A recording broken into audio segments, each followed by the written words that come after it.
I've been driving trucks for more years than I can count. Long hauls, night shifts, winding through endless stretches of empty roads. It's a lonely life, but it's what I know, and it pays the bills. I've seen just about everything out here, from wildlife to the occasional strange driver, but nothing could have prepared me for what happened on one particular trip down Highway 13. It was the kind of night that made you feel like the world was holding its breath. The moon was full, casting long shadows across the road. The only sounds were the hum of my engine and the occasional rumble of the tires over the cracks in the pavement. My cargo was nothing special, just boxes of supplies for some small town stores, but I had a deadline to meet, so I was pushing my rig harder than usual. I remember thinking how quiet it was out there, the kind of quiet that makes you uneasy. There wasn't a single car in sight, no lights ahead or behind, just me and the road. I'd been driving for hours, and I was starting to feel the strain. I'd hoped to reach a rest stop soon, but that didn't seem likely. There was no sign of life for miles. Then, just as I was about to settle into the rhythm of the road, I saw something up ahead. It was a figure standing by the side of the highway. At first, I thought it was just some traveler needing a ride, but that didn't sit right with me. There was something off about it. I slowed down as I got closer, trying to make out who or what it was. The figure didn't move. It just stood there, motionless. I could tell it was a person, but something about the way they stood made me uneasy. They weren't looking at me. Instead, their head was tilted down, like they were staring at the ground. I slowed even more, considering stopping, but something in my gut told me not to. The feeling was all wrong. I couldn't explain it, but I knew that stopping would be a mistake. As I passed the figure, I glanced in my side mirror. For a split second, I thought I saw them turn their head, but when I checked the mirror again, there was no one there. Just my imagination, I muttered, trying to shake the feeling of dread that had settled over me. But that feeling didn't go away. It stuck with me as I continued down the highway.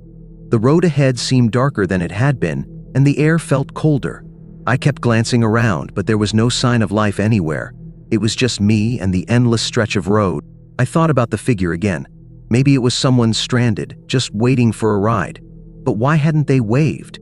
Why hadn't they tried to signal me? Then, I saw something that made my heart stop. A pair of headlights in the distance, coming toward me fast. I blinked, rubbing my eyes, thinking I was seeing things. But no, the headlights were real. A truck, like mine, was speeding toward me on the wrong side of the road. I hit the brakes hard, swerving to avoid the oncoming vehicle. My heart pounded in my chest as I fought to keep control of the rig. The other truck barely missed me, passing so close that I could see the driver's face. It was pale, almost ghostly. And the eyes, those eyes were wide and empty, like they were staring right through me. I didn't have time to react. The truck was gone in an instant, disappearing into the night as if it had never been there. I slammed my hands against the wheel, trying to calm my racing heart.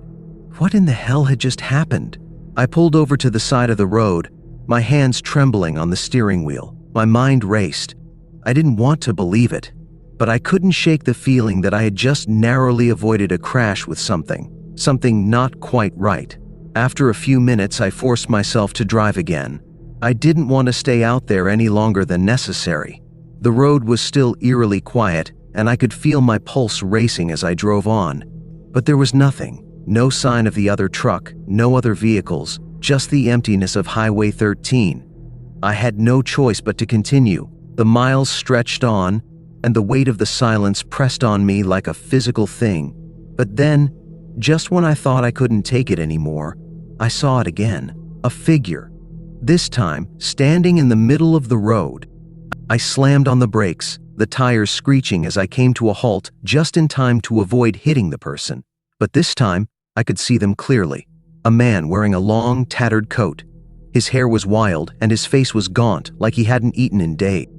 I felt a chill run through me. Something was wrong with him. The way he stood there, motionless, with his back to me. It didn't feel human.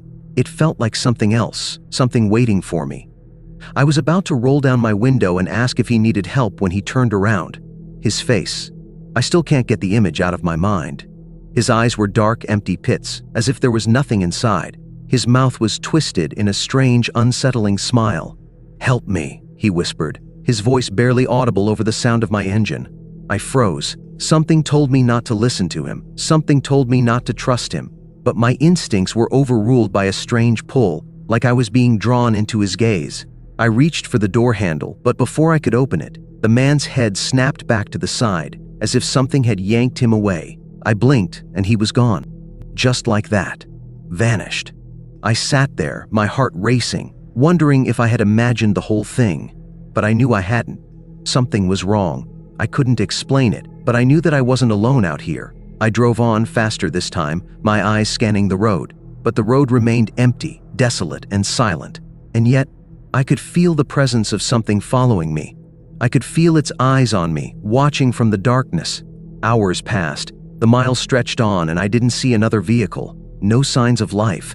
Just me, alone on Highway 13, being followed by something I couldn't understand. When I finally reached the next rest stop, I pulled over without hesitation. I needed a break. I needed to get out of that truck. I stumbled out of the cab and walked over to the small building. The lights flickered overhead, casting long shadows across the empty parking lot. There was no one around, no other trucks, no cars, just me and the darkness. I pushed open the door and stepped inside. The air was stale and the lights were dim. The only sound was the hum of the old refrigerator in the corner. I walked up to the counter hoping to find someone, anyone, but the place was empty. "Hello?" I called out, but my voice echoed back at me, hollow and empty. I turned to leave, but something made me stop. Something made me look up at the wall near the door. There, taped to the bulletin board, was a faded photo. A photo of a trucker standing by the side of the road, the same man I had seen on Highway 13. His eyes were empty. His smile was twisted. I felt my stomach drop. There was a note under the photo, written in smudged ink. It said, "The man who haunts the road, don't stop." I didn't know what to make of it. But as I turned to leave, I felt a chill wash over me, and I knew that I wasn't alone. I ran back to my truck, started the engine, and drove off as fast as I could. The highway stretched out before me, endless and dark, but I wasn't looking for any more signs. I just wanted to get out of there. The rest of the drive passed in a blur. I didn't stop until I reached the next town. By then, I was too scared to think straight. To this day, I don't know what happened that night. I don't know who or what I saw on highway. But one thing's for sure, whatever it was, it's still out there, waiting for the next trucker to come through. And I won't be going back down that road again. I thought that once I reached the town, I'd be able to shake it all off, those eerie images, the strange figure, the truck that almost crashed into me, but I was wrong. The town didn't feel much safer. As I pulled into a small diner to grab a cup of coffee, I noticed something unsettling again. The truck in the parking lot was familiar. It looked almost like mine, though older and weathered. I told myself it was just another long-haul driver resting. But the moment I parked and stepped out of my cab, a feeling of unease settled back into my bones. The diner's lights flickered as I walked inside, casting long shadows on the walls. There were only a few people inside, but they were quiet, too quiet. I ordered my coffee and sat by the window, watching the dark road. A couple of truckers were at the counter, quietly talking in low voices, but there was something off about them. Their conversation didn't make sense. They were talking about Highway 13, but not like it was just a road. They were talking about it like it was a... One of them, an older guy with a grizzled face, leaned closer to the other and said in a whisper, "Don't ever stop out there. They say that once you do, you never leave." I felt a cold shiver run down my spine. I wanted to walk over, to ask him what the hell he was talking about, but something held me back. The fear in his voice was real, not the kind of fear you get from a ghost story. No, this was different. This was a warning, something more personal. The other trucker looked nervous. "It's the road, man. Highway 13. Something's wrong with it. You see that guy? The one who just stands there? He's the one who gets you." I couldn't take it anymore. I stood up abruptly and walked over to the counter. "What are you talking about?" I asked, my voice sharp. "What guy? What's wrong with Highway 13? Both men looked at me for a long moment, and the air in the diner seemed to grow heavier. The older trucker sighed deeply and looked away, his hands shaking slightly as he took another sip of coffee. "You're not the first to ask," he muttered. "Not the first to survive." His eyes flickered to the window for a moment before looking back at me. "That road, it's cursed, you could say. They say it's haunted, but it's more than that. There's something that feeds on the drivers. You've got to stay awake, stay focused, or it'll get you." My heart raced and I felt the color drain from my face. "What do you mean, get you?" The other trucker looked at me now, his face pale. Once you see him, once you stop, you're marked. The thing that follows you, it knows. And it won't stop until it gets you. It doesn't matter how fast you drive. It doesn't matter how far you go. I felt my throat tighten. I wanted to argue, to say it was just some kind of sick joke, but the fear in their eyes told me they weren't kidding. The older trucker sighed again and leaned closer. There's a guy who's been around for years, always on Highway 13. He's been spotted by a lot of us, always standing on the side of the road, sometimes in the middle, staring at you. He's not human anymore, not really. You ever see him up close, you'll know what I mean. I swallowed hard. What happened to the others, to the drivers who stopped? They're gone, all of them. Some of the truckers who stopped to help, some who tried to talk to him, they disappeared, vanished. And it's not just them, it's like the road itself is hungry for people. I backed away slowly, feeling sick to my stomach. Why didn't you say something earlier? Why didn't you warn me? The trucker shook his head, his eyes hollow. We all know the stories. We all know what happens, but it's like the road calls to you, draws you in. We think it's the place itself, the highway. It changes people. I walked out of the diner in a daze, my mind reeling from what I'd just heard. As I got back to my truck, I couldn't shake the feeling that I was being watched. The parking lot felt colder than before. The world outside seemed wrong, somehow distorted. The same unease that had filled me on Highway 13 gripped my chest again. I needed to get out of there, but the road was calling. I could feel it, like a whisper in my ear. I had to go back. I had to keep driving. I fired up the engine and pulled out of the parking lot. As I merged onto the highway, I kept my eyes on the road ahead, but that same strange feeling lingered, like someone was right there beside me, even though I was alone. Stretch on for the headlights of my truck illuminated the asphalt in front of me, but the rest of the world remained pitch black. I glanced in my rearview mirror, half expecting to see something or someone behind me, but nothing. The road was still empty. I was halfway back to Highway 13 when I saw the sign again. Highway 13. The hairs on the back of my neck stood up, but I kept driving. I couldn't stop. I wouldn't. It was like I was being pulled, compelled to go back down that same stretch of road. A part of me wanted to turn around, to head back and forget all of it. But another part of me knew, if I didn't see it through, I'd never get peace. As I approached the stretch of road where I had seen the figure earlier, I slowed down, my breath catching in my throat. I knew it was coming. I knew it was waiting for me. And there, standing at the side of the road once again, was the figure. The same man, wearing the same tattered coat, his back turned to me as he stood motionless in the darkness. My heart thudded painfully in my chest as I drew closer.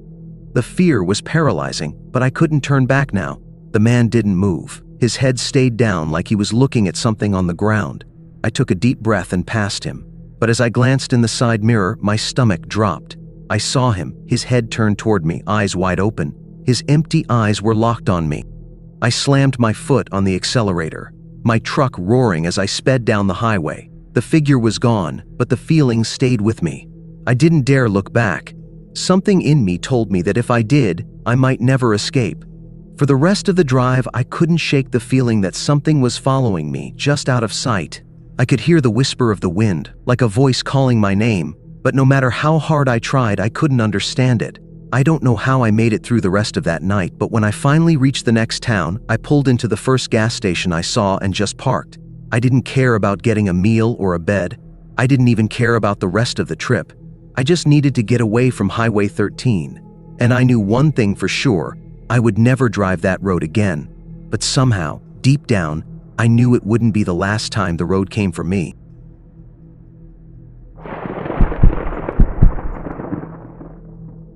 It was late, later than I'd planned to be on the road, but sometimes that's how it goes when you're driving long haul. I'd been up for more than 12 hours, and the sun had already dipped below the horizon, leaving the highway bathed in the dull glow of streetlights. My eyes were heavy, and I could feel my mind starting to wander. That's when I saw the sign, "Rest Stop Ahead, 3 miles." I could have pushed through, but I wasn't about to risk falling asleep behind the wheel. I pulled off at the exit and followed the signs until I came to a small, nearly deserted town. There was no one around, not a soul in sight, but there it was, an old hotel at the end of the street.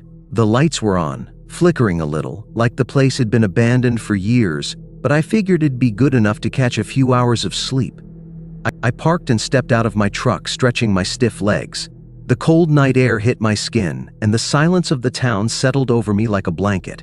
The streetlights hummed faintly, but there wasn't a sound anywhere else. The hotel was old but looked well kept in a creepy, run-down way. I couldn't shake the feeling that something was off, but I ignored it. I was tired, and that was all I cared about. Inside, the lobby had a dusty, musty smell. The wood floors creaked under my feet, and the faded wallpaper looked like it had seen better days. The front desk was empty, but after a few moments of waiting, a woman emerged from a back room. She was dressed in an old-fashioned uniform, her pale face framed by gray hair tied back in a bun. She looked to be in her late 60s or early 70s, but her movements were precise, almost mechanical. "Good evening," she said, her voice smooth but cold. "Can I help you?" "Just looking for a room," I replied, trying to smile and shake off the unease. "I've been driving for hours. Need to rest for a bit." Her lips curled slightly, as if she was judging me. "Of course. We have a room available. Just one tonight?" "Yeah, just one." She handed me a key, an old brass one with a large tag. "Room 206, upstairs," she said. "Breakfast is at 7 sharp." "Thanks," I mumbled, already feeling the weight of sleep pulling at my body. The stairs were creaky, the wood groaning under my weight as I climbed to the second floor. The hall was dark, lit only by dim, flickering lights. As I walked down the hallway, I couldn't help but notice that the walls were covered in old portraits, faded and dusty. The people in them had strange, serious expressions, as if they knew something I didn't. Room 206 was at the end of the hall. I pushed the door open, and the room greeted me with the same musty scent that had filled the lobby. The bed was covered with a thick, old-fashioned quilt, and there was an antique dresser in the corner. The wallpaper was peeling in places, and the carpet felt worn under my feet. I didn't care.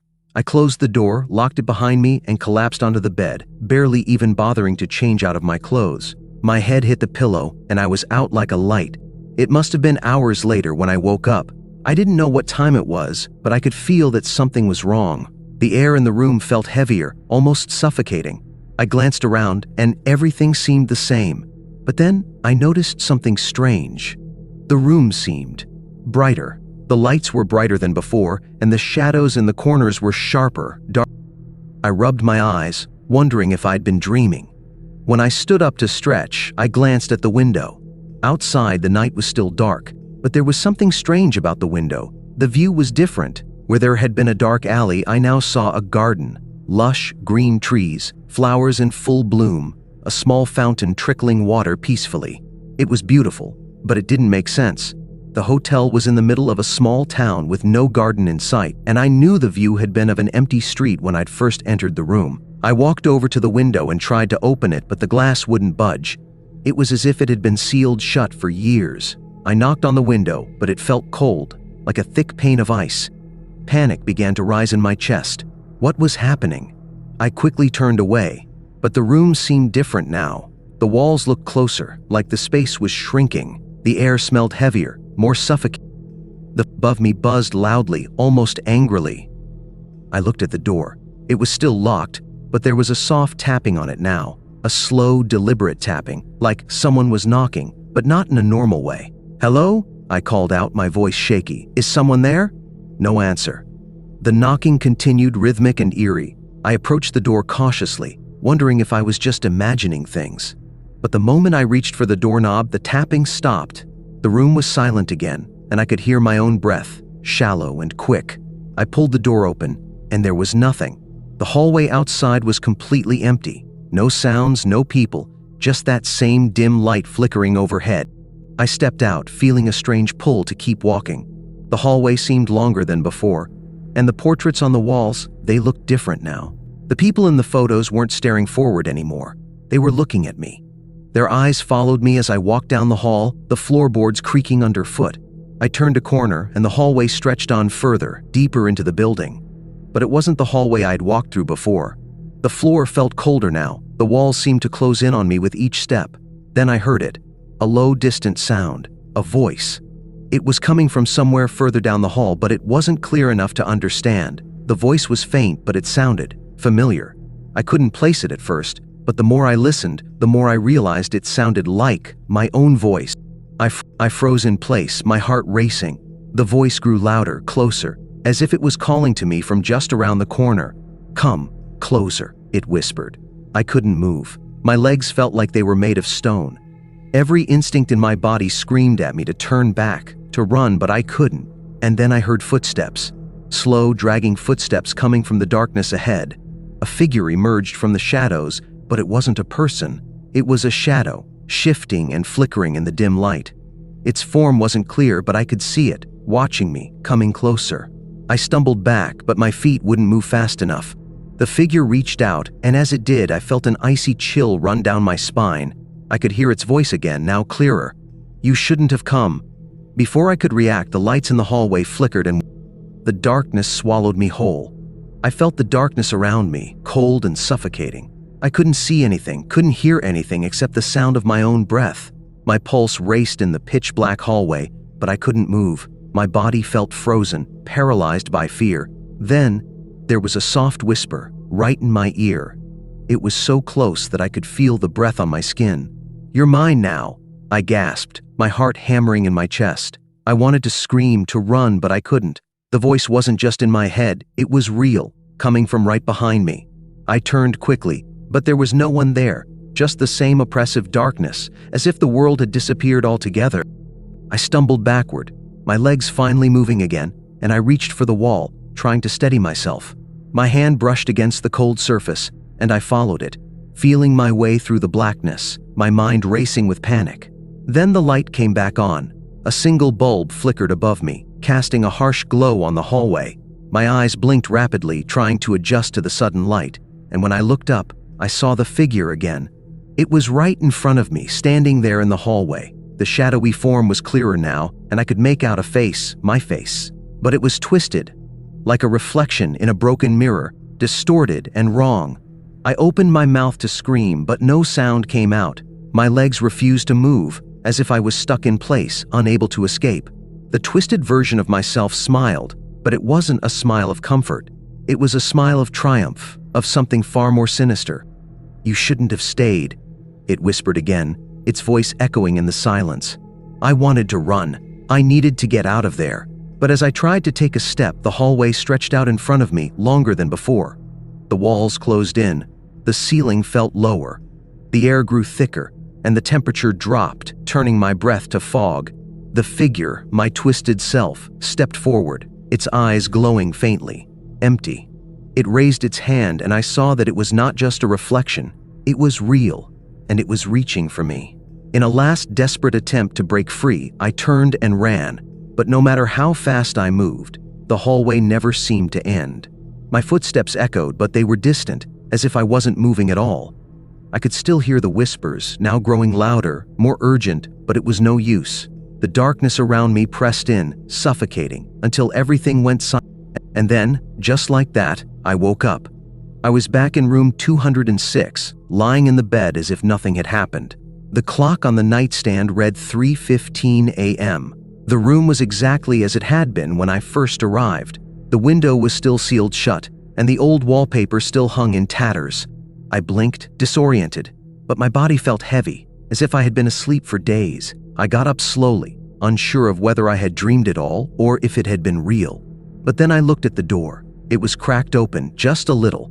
I didn't remember leaving it open. With trembling hands, I walked toward it, my heart pounding in my chest. As I reached for the door handle, I saw something strange. There in the hallway was a portrait, one I hadn't seen before. It was of me, my face twisted and distorted just like the one I'd seen in the darkness. And beneath it, scrawled in bold, messy handwriting, were the words, "You're still here." The hotel had claimed me, and now it would never let me go. I've been a trucker for over a decade now. I've driven through every kind of weather, every kind of road, and every kind of night. But there's one road I'll never drive again. A road I wish I had never taken. It happened a few months ago. I was making my way across the state, hauling a load of heavy equipment, when I realized I was running late. The sun was sinking low, and I had to reach my destination by morning. That meant taking the shorter route, the one less traveled. It wasn't an official highway, just a stretch of asphalt that ran through the woods, but I'd used it before when I needed to get somewhere fast. I don't know why it didn't sit right with me that night. Maybe it was the way the air felt, heavy, oppressive, or maybe it was the fact that I hadn't seen another vehicle in miles. But I shrugged it off. The road was quiet, peaceful, and at that hour, that was exactly what I needed. I turned on the radio and let the hum of the engine lull me into a steady rhythm.